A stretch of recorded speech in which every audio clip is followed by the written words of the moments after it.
Welcome to the Radically Embody Love podcast with myself, Jessica Falcon, and Nas Barbic. We are grateful to be with you here today to talk about conscious relationships, what that even means. Conscious relationship with yourself that creates the capacity to experience conscious relationship with another. And this can apply to intimate relationships, personal relationships, professional relationships.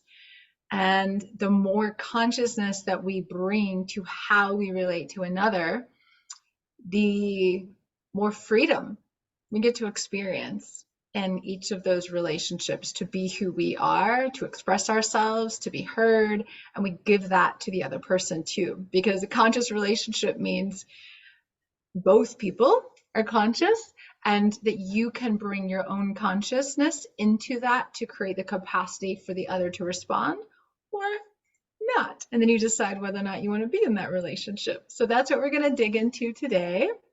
Naz, I'd love to hear from you if you have a particular definition for a conscious relationship.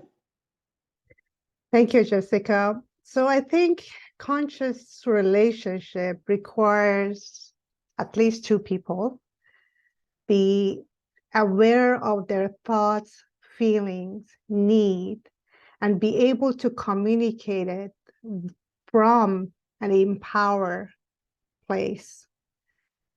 And when I look back on relationships that I was not conscious,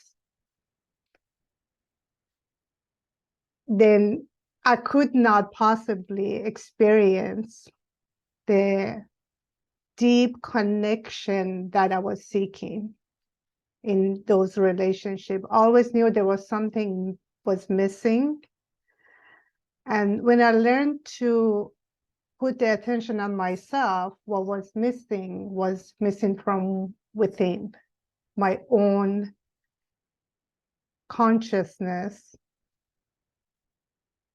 Really was not in a place to be able to experience what I really wanted because I was not aware of my own needs and my own wants and even my own thoughts. I identify with all of those to the point that I didn't know what is me and what is not me that anymore. And all my relationship, I would say before 2013, were unconscious relationships. And I remember the moment that I thought that, wow, I was sleepwalking through all my relationships, all my life. And of course, our life is filled with relationships with my siblings, with the intimate partner, co-worker. And I was reacting to life rather than consciously acting. And I think conscious relationships require us to be self-conscious first, be aware. And from that place, have love, compassion, and empathy for the other person. And I do know from my own experience, and that's what I'm going through, there was a time that I thought, if I am fully conscious with love and compassion, I could change the dynamic of the relationship. And it took me a long time, not that it didn't get better, but I got to the point that unless that person makes the decision to also become curious and have the desire to become his own best version, that requires us to question ourselves, our thoughts, and how we act and behave, it's almost impossible to create that conscious relationship So it definitely requires two people to do the work together. Mhm. Yeah, absolutely. I had that same realization in my own relationships of trying. I think it's really common Mhm. when we start to bring consciousness into a relationship to be like, oh, well, okay, if I do this, then this person will, or I can be more of this, and maybe that person will be more of that, or if I talk about this, they'll hear me, or they'll do this, or they'll want the same things. And the reality is that we're still just one person in the relationship. And as you said, a relationship takes two. And so the other person isn't willing to take responsibility for their own half of the relationship, their own part, but also if they don't have the desire to evolve, to be conscious, to check their own ego, to, as you said, not react, but consciously respond to Mhm. something, then I always felt like I was banging my head against the wall and the same cycles kept repeating themselves in the relationship because even if I was changing, even if I was coming deeper into my power and myself and my needs and desires and um, I still would then go to my partner and feel like, well, he's not getting it. He's not seeing me. And because he wasn't doing his own work and he didn't have the capacity to see me in the way that I was worthy of being seen. And the reality is, at the beginning of the relationship, I didn't actually know I was worthy of being seen. And I didn't fully see my internal world and my internal needs and my internal feelings and my internal truth. And so we started the relationship in which I was more invisible and it was more about him. And then as I deepened into myself and who I am outside of who he wants me to be, and then when I spoke up, and then when I had boundaries, and then when I wanted him to meet me in that way, he couldn't. Because the reality is he didn't want to. The reality is he was fine with it being all about him. He was Yeah. okay with that. Mhm. And I was no longer. I had been at the beginning of the relationship because I didn't know better. I Mhm. was unconscious to my deepest self and power. And he was okay with that. And he benefited from that and wanted to continue benefiting from that. And so then it was a struggle for me to go, oh, so just me seeing me, yeah, that's my half. But that doesn't fix the relationship. That doesn't change him. He Mhm. has to choose to change him. And so now what am I going to do? Am I going to choose to stay in this? What are my boundaries? What am I going to tolerate? What am I not going to tolerate? Am I going to leave? Am I not? What am I going to say? And for me, for a while, it was all right, well, I'm going to just start voicing my truth because that's all I knew how to do at the time. I'll just start voicing my truth. And it was just like every time I did, there was this huge repercussion, and he did not like it. And I developed that deep ownership within myself. No, I'm going to honor my truth no matter what. And that ultimately, in that relationship, meant leaving. I do think that in some relationships, when the other person says, okay, I haven't had the capacity. This might be new for me, but I'm willing, and they're actually doing the work, not just voicing the words, Mhm. right? Actually doing the work, actually having difficult conversations, actually showing up, revealing their own feelings, being vulnerable, checking their ego at the door, realizing they're operating from fear. If they're not showing up in that way, for me, that's a no-no. But if they are, okay, let's try this. Let's see. Let's allow the love we have for each other to create this. But it cannot happen without both people coming together to do that. Yeah. Yeah, I agree. And I think there is a benefit that, I remember at some point I said, I will make the decision that leave or stay when he no longer can trigger me. That means I have healed what I need to heal within me. And I can see it from that compassionate place, but it no longer triggers me to really go to a bad place within me. And what I experienced was that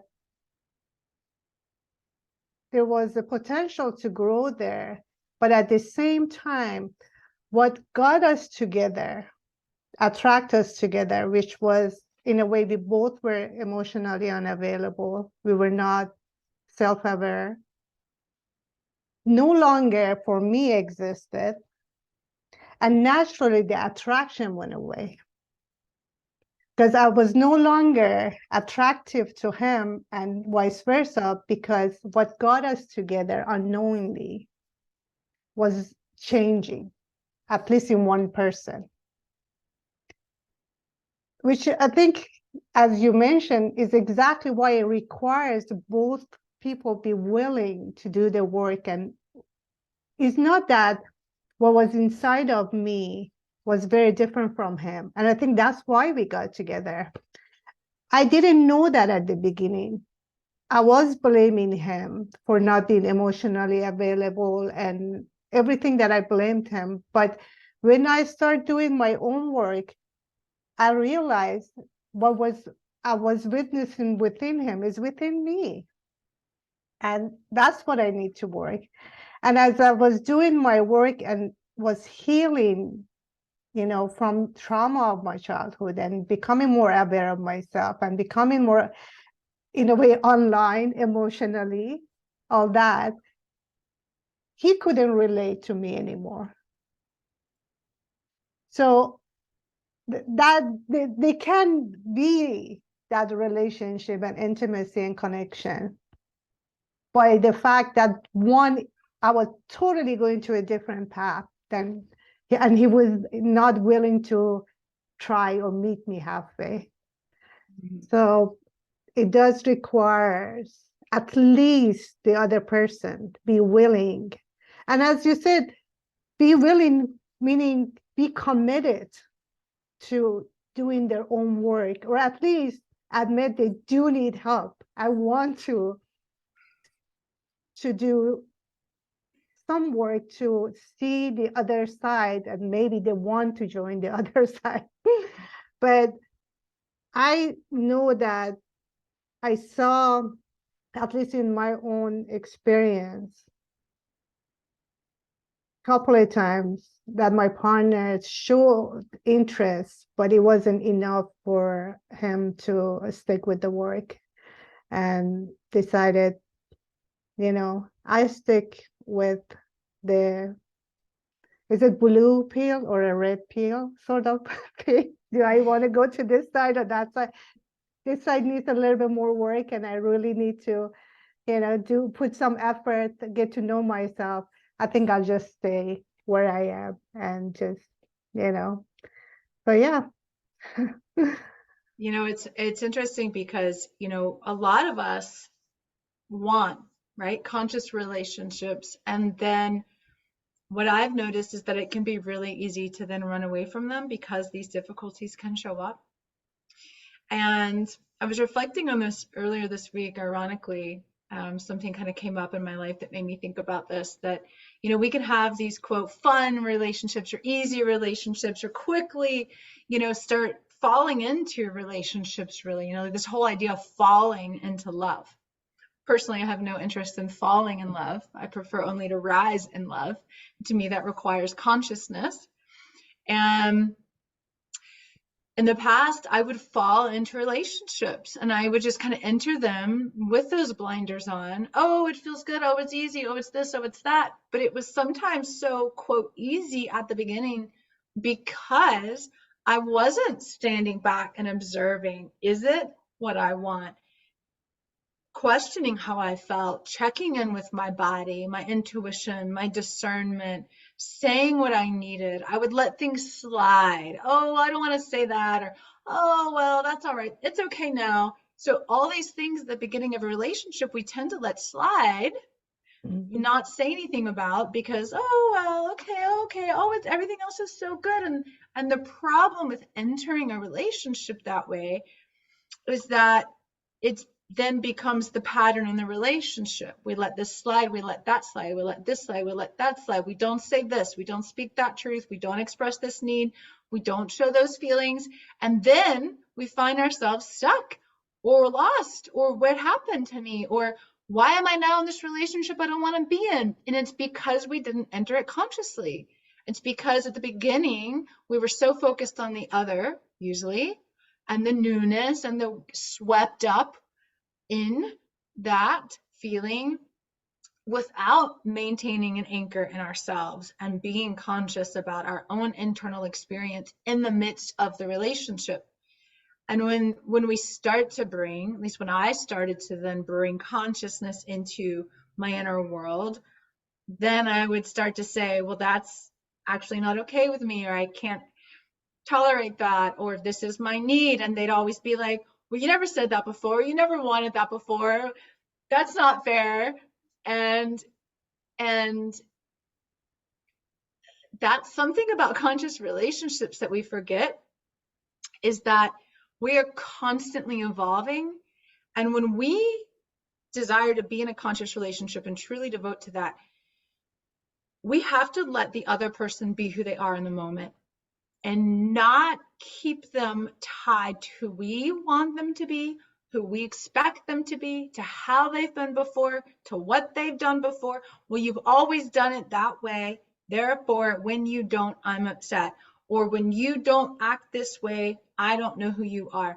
And it's very easy for both women and men to get trapped in those cycles and attach all these expectations to the other partner, because we are unconsciously feeding off of those expectations, and we're unconsciously needing the other person to treat us or do something in a certain way for ourselves to feel worthy or desirable or good or loved.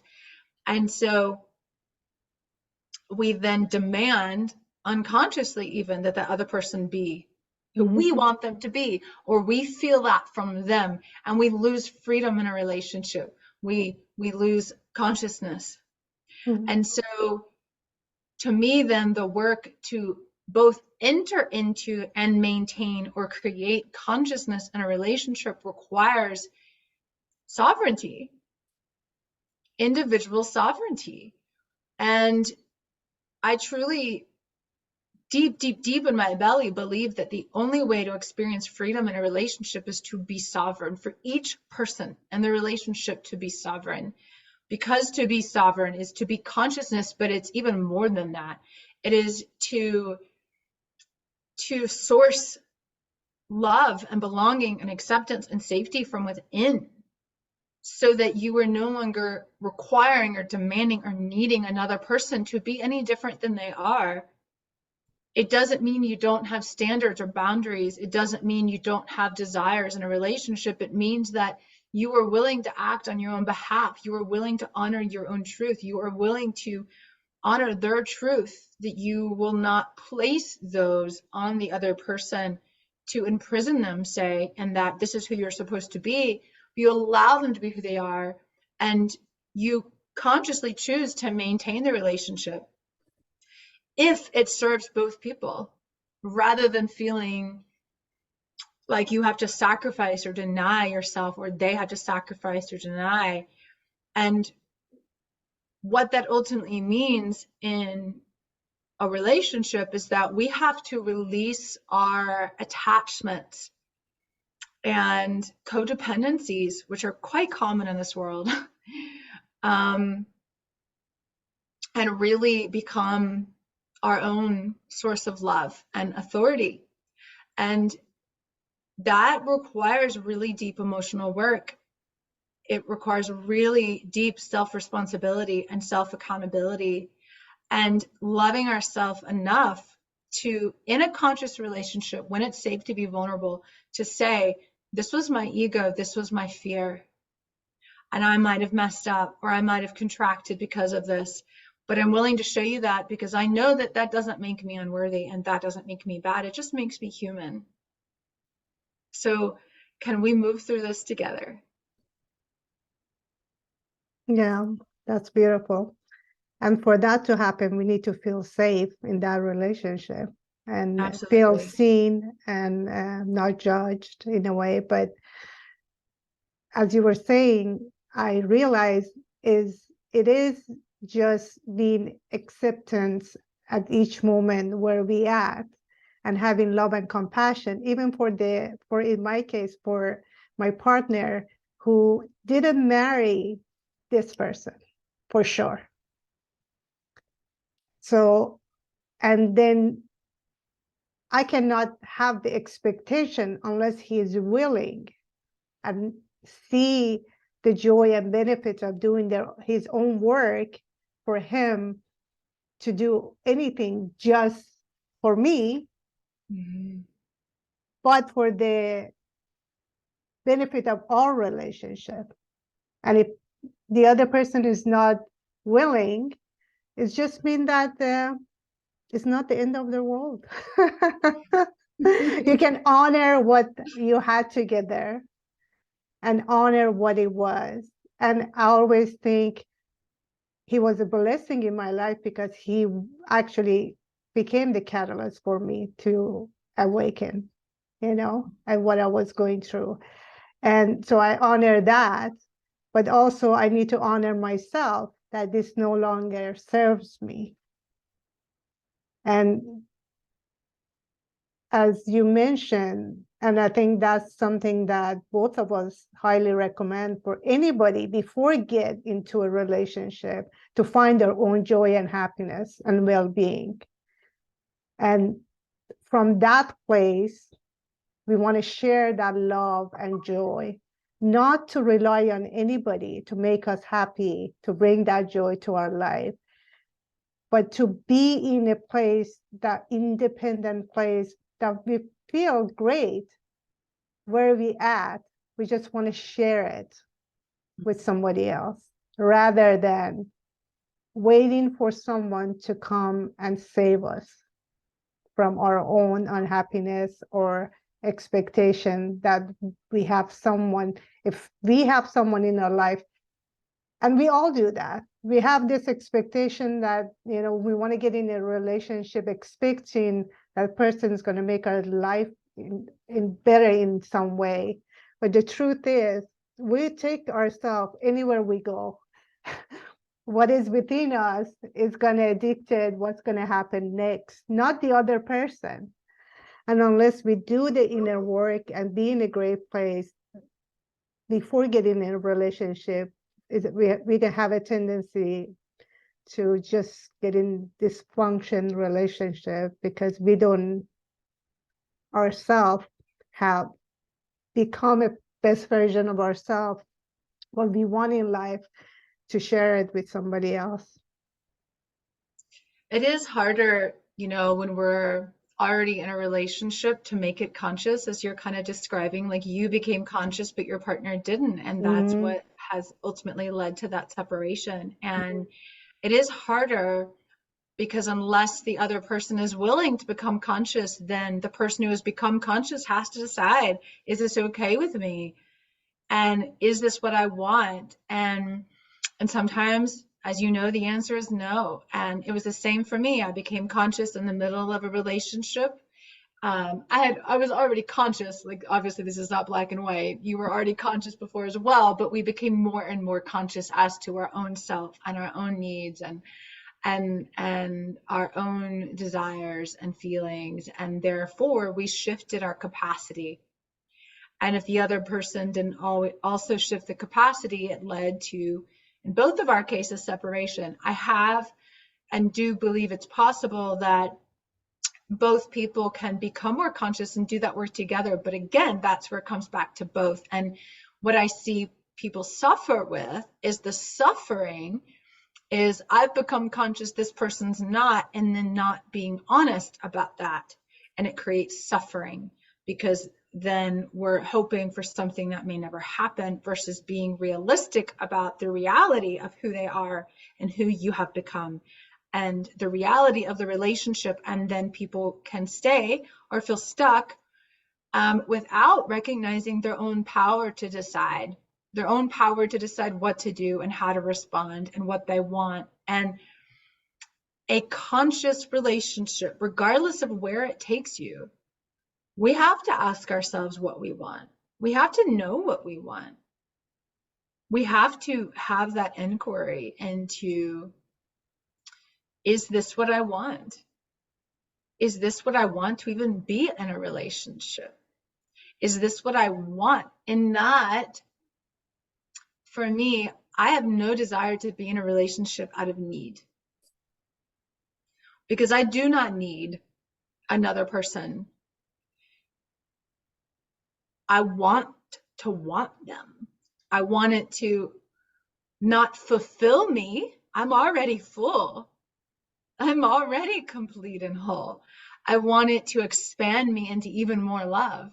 I want it to be something that is an addition, an extra, a beautiful connection. And that to me is a true sacred conscious relationship in which we are lifting each other, expanding each other, moving each other higher and deeper into that exchange of love, and not keeping each other stuck or beholden to old identities or old patterns or old ways of being. That is a radical shift in how we approach relationships, because historically we have been in relationships out of need. Mm-hmm. And marriage itself as an institution was rooted in property ownership. And women needed that to survive, because right before this, their ability to survive and thrive on their own was completely outlawed. And it is very deeply woven into the subconscious mind to seek that survival, safety through the other, particularly for women. And in men, it's a very subconsciously woven to require that partner to be the only one, the one who serves you and meets your needs and is there for you. And it's more common for women to lose themselves in a relationship as a result of those dynamics that we've inherited for generations and seen and witnessed. And to desire more is the first step. And then to do the inner work to be able to hold more, to receive more, to be in your power, to be in your sovereignty. And then on top of that, to choose a partner or have a partner who's willing to do that with you and face their own subconscious. And I'd love to tell a quick tale about Inanna, a part of the story, because Inanna was the Sumerian queen of heaven and earth. And her story to me is an example of this shift in relationship. Even though it was written upwards of 5,000 years ago, it's very apropos for where we are today collectively on the planet, because in this story, she was queen of the upper world of the heaven, and she felt a deep soul calling for more. And what that more was is ultimately an adventure into the underworld of her own subconscious, her own being, her own inner world, her own womb, her own heart, her own essence of who she was outside of the context of societal roles and expectations, which is creating consciousness, right? And when she arose from the underworld, the demons of the underworld said to her, "You cannot leave without a replacement, Inanna." And so she rose up into earth again. She literally resurrected back to life, rose up onto earth, and the demons walked with her. And first they came upon her faithful servant, Nashibur, who bowed at her feet, welcomed her return. And Inanna says, "No, you cannot take her. She has faithfully served me. She has grieved for me. She has welcomed my return." And they come upon her son. Same thing. Bows to her feet. He grieves. He celebrates her return. "You cannot take him." Her second son they go to. "No, you cannot take him. You cannot take him." They arrive in Uruk, the city from which she came. And Dumuzi, her king lover, was sitting on his throne in all of his regal attire. And she had made him a king. and yet he dared not look at her when she returned. He hadn't even missed her presence. And he believed that he could rule all alone as a king without a queen by his side. And Inanna thrust her finger, take him, take him. And the demons went after him and took him because she had come to know that she was worthy of being seen and honored for who she is, not her role, not how she served, not what she did, but for the depth of who she is. And that remembrance and knowing and recognition of her worth, her true self, meant she could only be with a partner who did the same, who saw her, honored her, heard her, recognized her in her power and her truth, and loved her for that. And so I love that story because it is the path we get to walk. We get to remember and we get to say, hey, I know maybe it was this way for thousands of years, that you didn't have to see me, that you didn't see me, that maybe you didn't even see yourself outside of your own roles. But let's do something differently. See me. I see you. Hear me. I hear you. Honor me. I honor you. And that's true love. What a powerful story. And I think we all have a yearning for that, to go to that journey for ourselves. And that's what we are missing and yearning more than anything else.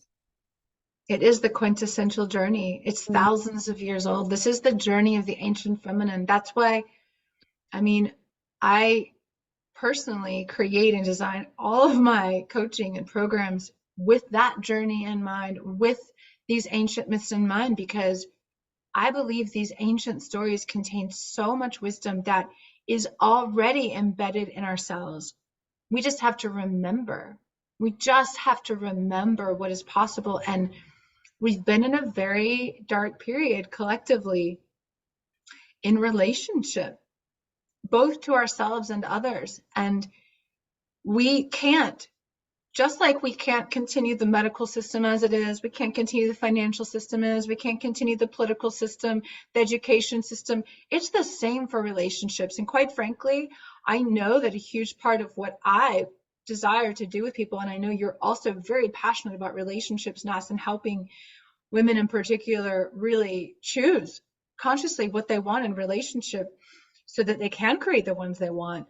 We both share that passion for, hey, we can't keep doing it the way it's always been done. Relationships have to change. The paradigm of relationships have to change. And therefore, in order for them to change, we have to change. We've got to see what's stopping us from experiencing this in our own subconscious, in our own conscious, in our own psyche, in our own bodies. What are our fears? What are our wounds? What have we experienced that we get to heal so that we no longer experience the way it was? And we consciously create a relationship based on what we desire, based on equality, based on true love, based on freedom, and not everything we've all inherited. There's no fault here. We have all inherited this. Yeah. And to transform the world, we need to transform ourselves. Absolutely.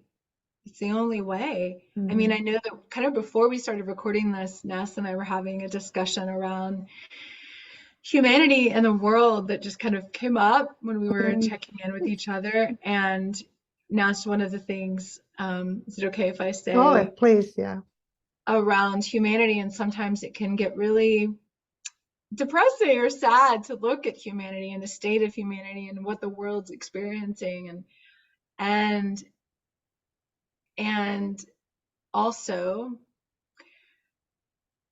each person is going to have to change and wake up to what they desire within themselves and do that work for humanity to change, because humanity is a bunch of individuals creating a collective There is no collective without the individual. And so the individual, you, the listener, me, Jessica, Nas, we each individually choose consciousness, choose awareness, choose love, choose freedom. We each individually do this, and we cannot point the finger at others until we have done it ourselves. Mm-hmm. And we're not doing it just for ourselves, because we are contributing as a whole, as a consciousness, and it has a ripple effect when we do that. So it's very honorable to do that for ourselves. Because when, as you said, we shift the individual, Mm.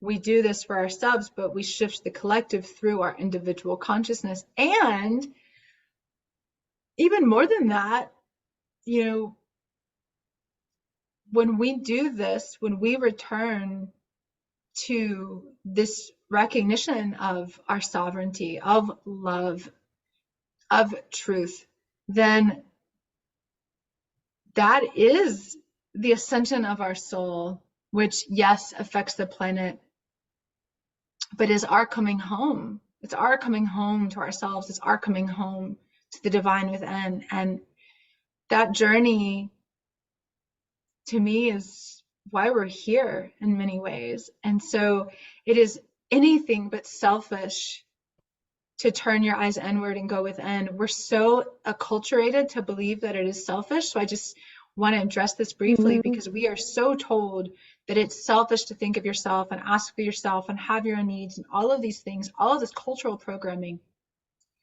And all of that programming keeps us enslaved, and it keeps us separated from who we really are. And having a self is actually the only way that we can access the divine within us. Because if we walk around in the world believing the divine is only out there and not within us, then we are keeping ourselves blind to the truth of who we are. That's my experience, my belief system. And we can never experience the relationship we desire if we cannot find and source that love from within. I think that's a beautiful place to leave it. And that is the ultimate for each one of us, to reach that place that we, within ourselves, we feel that the sense of sovereignty, well-being, joy, and love, and then take it and share it. Yeah. Why don't we just kind of briefly, if you want to say a little bit about what you do? I am in the place that I have to say I've been trying to figure out my next move, because as much as I love, and that's what I've been doing, focusing on love and relationship, part of me wants to get more into just a spiritual mentorship. But then I know that relationships are the catalyst for awakening, for the next step. So for now, I would say what I do, I help single women find their soul aligned partner. And through that work, we go deep into finding ourselves, getting to know who we are and what we really want and need in life. So we can, from that conscious place, make the right decision for ourselves. And I'm passionate about couples who are willing to together do the work and create that conscious relationship and a spiritual partnership that is the place to really grow together and become the best version of ourselves as we share our love and support each other in that path. So So, beautiful. yeah, thank you. And Yeah. Jessica, tell us more about what are you up to these days?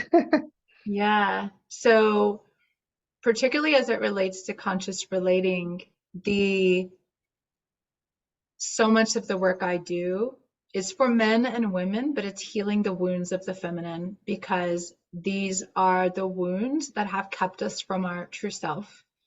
Because the feminine is our bodily experience of life and feeling and emotion and pleasure and love and receiving this this life as sacred and our relationships as sacred. And so when the feminine was deemed inferior and unworthy, when there was this split between spirit and matter thousands of years ago, and women were turned into property.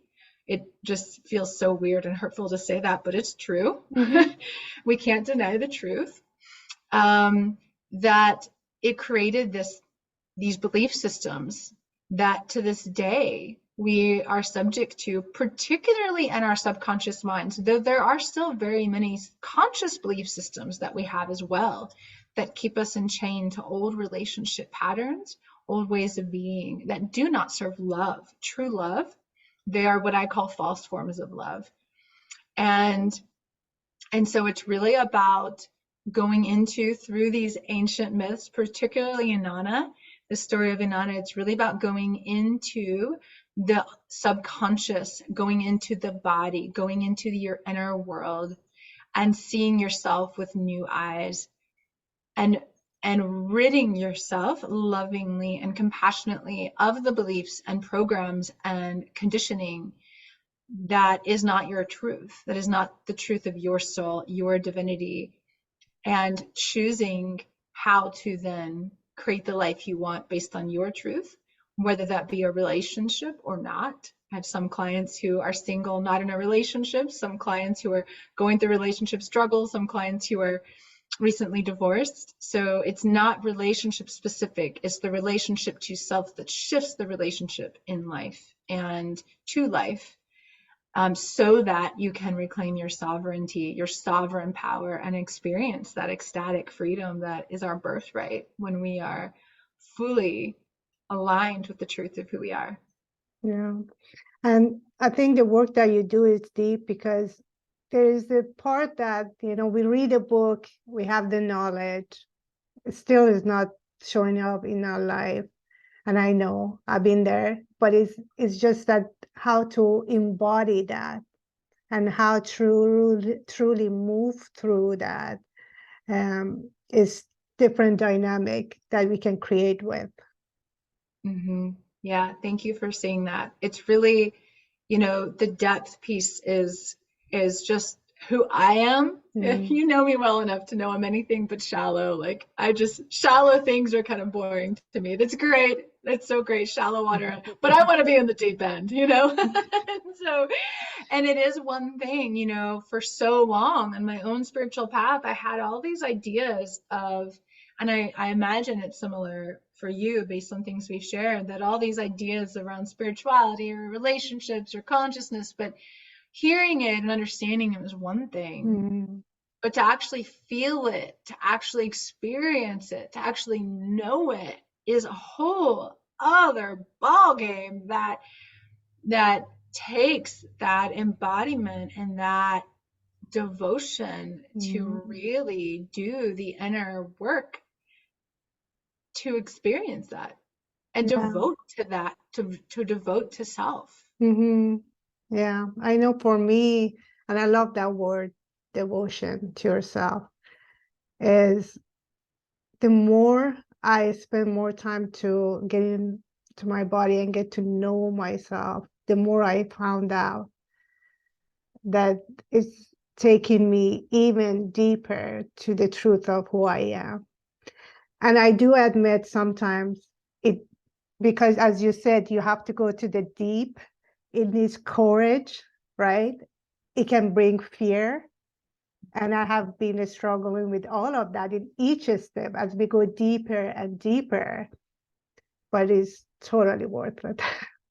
It's so worth it because for me, how I would say it is when fear is unconsciously ruling the day, when it's deep in the subconscious, we are experiencing anything but freedom.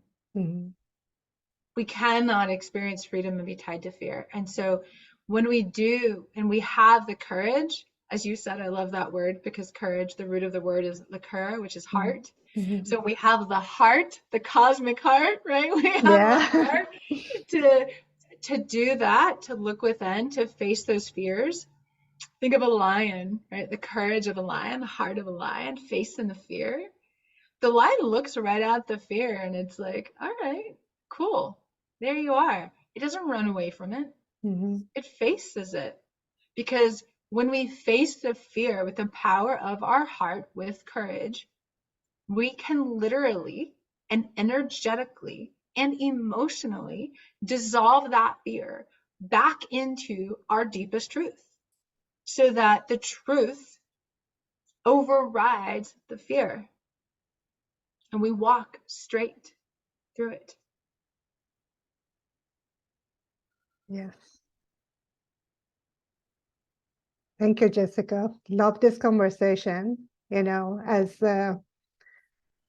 before we started this, we did have a conversation, as you mentioned, about the fact that I do sometimes, you listen to the news and you go, man, do we ever learn our lessons and move forward as humanity? But through this conversation, I think I came from that place of losing a little bit of hope to now to a place of clearly seeing that, as you mentioned, this is our path.